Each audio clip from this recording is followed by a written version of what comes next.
Hi everyone, it's Bonita from Pennies to Dollars. And I did a video here a while back about moms being the foundation of frugality.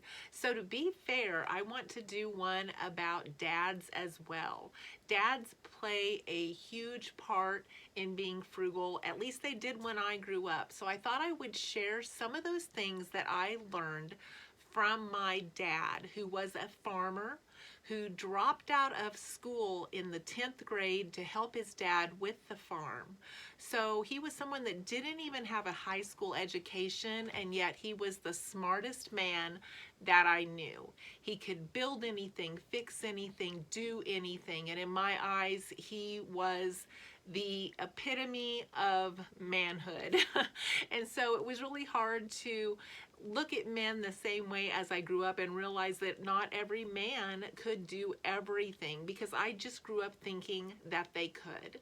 And so let me tell you about some of the things that he did that I've taken with me in my frugal life.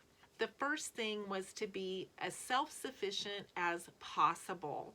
He grew a garden. Most of the things that we cooked came from the farm, came from the garden.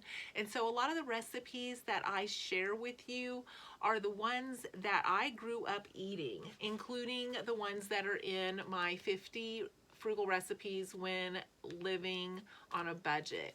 A lot of these are the ones that I grew up eating, and so they have things that you're going to find on the farm. And that's how we cooked. And so a lot of these things I didn't even know existed until I was an adult. If we didn't grow them and we didn't raise them, I didn't know what they were. He also changed our oil in our vehicles. He did maintenance on our vehicles. I don't ever remember ever taking our car to the shop. And he fixed everything in the house, the washer, the dryer. It didn't matter what it was. He did construction, he did plumbing, whatever needed to be done. The only things that I ever remember us having a repairman come to our house for was we had to have a picture tube in the TV replaced 2 times, and we actually had a TV repairman come when I was younger. And that's the only thing that ever happened that we ever paid somebody to fix for us. Now, I'm not saying everybody can do these things, because everybody cannot. We all have skills in different areas. We all have skills of things that we can do for ourselves.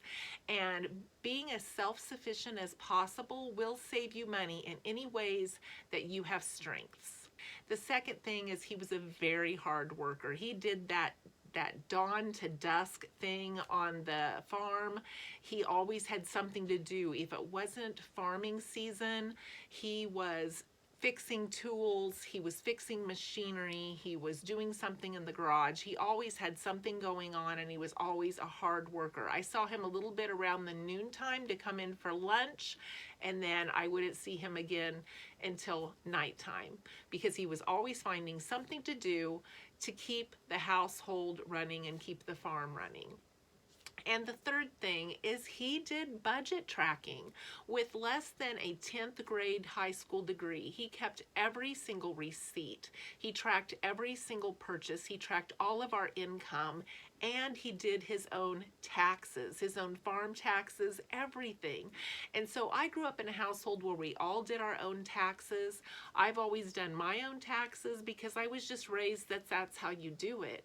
And yes, I have multiple pages for different things, and it gets kind of complicated, and I have to read all of those instructions, sometimes slower and louder to figure out what I'm supposed to do. But these are things that he did growing up, and I admired him for that. I saw that he was smart, even though he didn't have a high school degree, and I admired him for the things that he did for our family. And he was a really good role model. And these are things that I have tried to be for my children.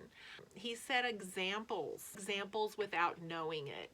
And those are the best examples that I think that we can set for others, is to set examples without even realizing that we're doing it.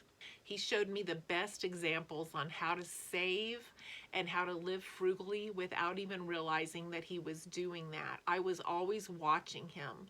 And so as our children grow up, they're always watching us. Our grandchildren, they're always watching us. And they carry those things with them. And I think that's some of the best things that we can do, is share those things and go about our lives and let them pick up on those things that are going to help them in the future. He taught me how to make stovetop popcorn, which we still make, which is one of our frugal treats. He taught me how to make soup taters, which he couldn't cook very well. He could only make 2 or 3 things, but that's one of the things that he grew up making, and my kids still love that recipe. And a lot of times for lunch, we would only have corn on the cob from the garden and sliced tomatoes. And I didn't know any other way. In fact, I looked forward to summers because those were 2 of my favorite things. And while we had them, that's what we had for meals in the summer at noon. Not realizing as a child that that saved us so much money by just eating produce out of the garden. And my dad was a meat eater, but these are the things that we did in the summer. And when we only had income when the hay sold, when the cows sold, when the wheat sold, I understand now how wonderful he budgeted his money and planned his money so that we could make it through the entire year, and how self-sufficient he was so that that money did last for the things that we needed. So I think we can learn a lot from that about being resourceful, being thoughtful in our purchases, and having a plan on how we're going to get through the year, not just until the next paycheck.